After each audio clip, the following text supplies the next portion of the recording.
Hari ini Mimin akan paparkan gimana proses pembuatan minyak goreng pabrikan. Let's check this out! Sebenarnya ada berbagai macam jenis minyak goreng. Ada yang terbuat dari buah zaitun, kelapa, kelapa sawit, kacang tanah, jagung, kedelai, bunga matahari, dan kanola.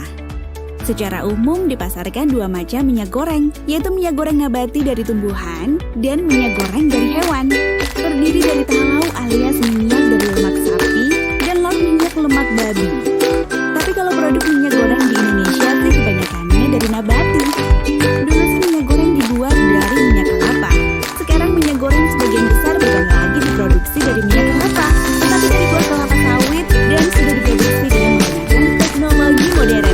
Hingga hal ini tuh juga nggak lepas sejak munculnya kelapa sawit di Indonesia tahun 1848 untuk percobaan. Setelah 4 tahun, buah sawit pun dinilai sangat menghasilkan dan menjanjikan ekonomi.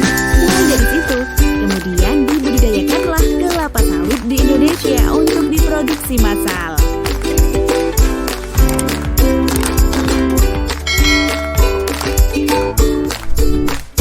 Saat ini Indonesia sendiri adalah negara yang dikenal sebagai produsen kelapa sawit terbesar di dunia. Tercatat perkebunan kelapa sawit di Indonesia sudah mencapai lebih dari 14,60 juta hektar tersebar di hampir seluruh provinsi di Indonesia.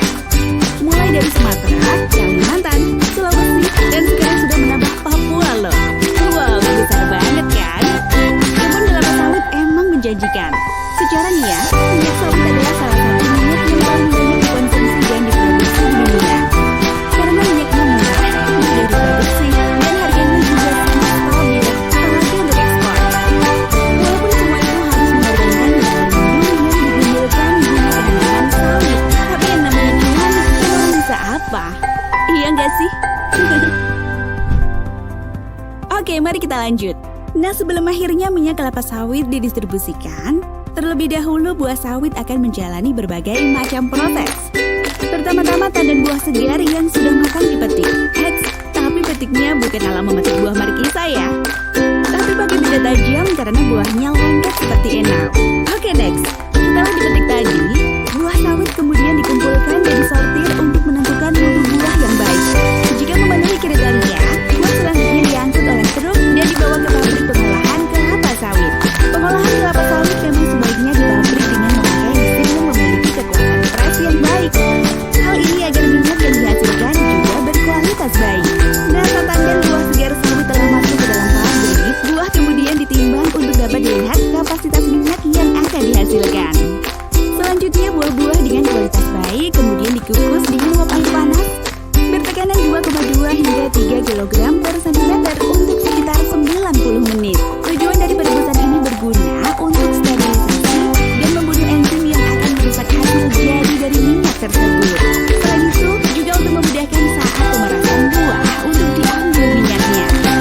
Perebusan buah juga memudahkan perontakan inti buah dari cangkangnya. Pada tahap perebusan ini juga sekaligus dilakukan pemisahan buah dari tandan menggunakan mesin thresher. Karena dalam proses pembuatan ini hanya buahnya saja yang diambil, sedangkan tangkainya dihancurkan dan dibuang. Sekarang ke proses selanjutnya yaitu pemerasan buah. Sesuai namanya, proses ini bertujuan untuk mengambil minyak buah dari biji sawit. Tapi sebelum buah diperas, terlebih dahulu buah TBS akan melewati mesin bercacah untuk melepaskan biji buah dan daging buah. Hal ini memakai tekanan uap bersuhu antara 80 hingga 90 derajat. Setelah buah telah terlepas dari bijinya, maka buah dimasukkan ke dalam mesin pengompres. Pada tahap ini membutuhkan tambahan panas sekitar 10 hingga 15% dari kapasitas mesin pengompres. Jadi seluruh proses pembuatan minyak ini dikerjakan oleh mesin yang memiliki suhu yang super tinggi. Jadi gak bisa tuh dilakukan secara manual menggunakan tenaga manusia untuk hasil yang maksimal. Nah, hasil akhir dari pengopresan ini akan menjadi minyak sawit mentah atau dikenal dengan CPO yang masih bercampur dengan daging buah atau ampas buah. Mari ke langkah selanjutnya nih. Minyak mentah kasar yang dihasilkan oleh mesin pengompres tadi akan disaring dengan memasukkannya ke dalam crude oil tank yang bertugas memisahkan ampas dan minyak. Ampas yang terkumpul pada saringan akan diolah lagi menggunakan mesin deburrer untuk mendapatkan kandungan minyak yang masih terdapat di dalamnya.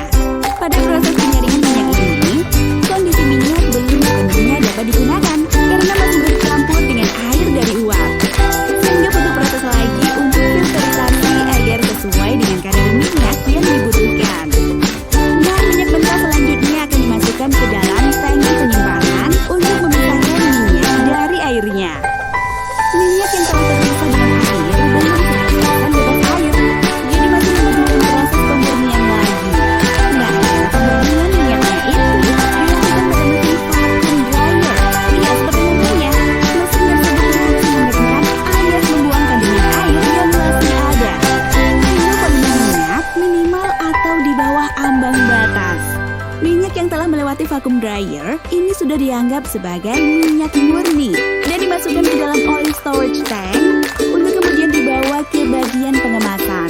Pemurnian minyak juga umumnya dilakukan 2 kali nih guys, agar hasil pemurniannya benar-benar maksimal dan minyak goreng yang dihasilkan lebih jernih. Minyak yang telah melalui tahap pemurnian selanjutnya akan dimasukkan ke dalam truk muatan untuk dibawa ke pabrik pembuatan minyak goreng kemasan. Tapi sebelum tahap pengemasan, minyak murni tadi biasanya akan dipisahkan menjadi 2 kategori, yaitu padat dan cair. Nah, kalau yang padat biasanya dibuat menjadi mentega, sedangkan yang cair untuk minyak goreng. Untuk proses pemisahan ini biasanya akan memakan waktu belasan jam. Semakin lama prosesnya, semakin bagus hasil minyaknya. Semua proses ini dikendalikan oleh mesin canggih. Dengan teknologi tinggi, para petugas cukup mengontrol jalannya produksi di depan komputer. Wih, canggih bener kan? Nah, setelah proses pemisahan yang padat dan cair, selanjutnya minyak goreng akan didiamkan hingga mencapai suhu ruang. Kalau udah, minyak goreng siap dikemas. Proses pengemasannya pun ada 2. Iya, ada yang menggunakan plastik dengan ukuran 1-2 liter, dan ada juga jerigen yang dapat menampung hingga 5 liter. Nah, kalau udah gitu, selanjutnya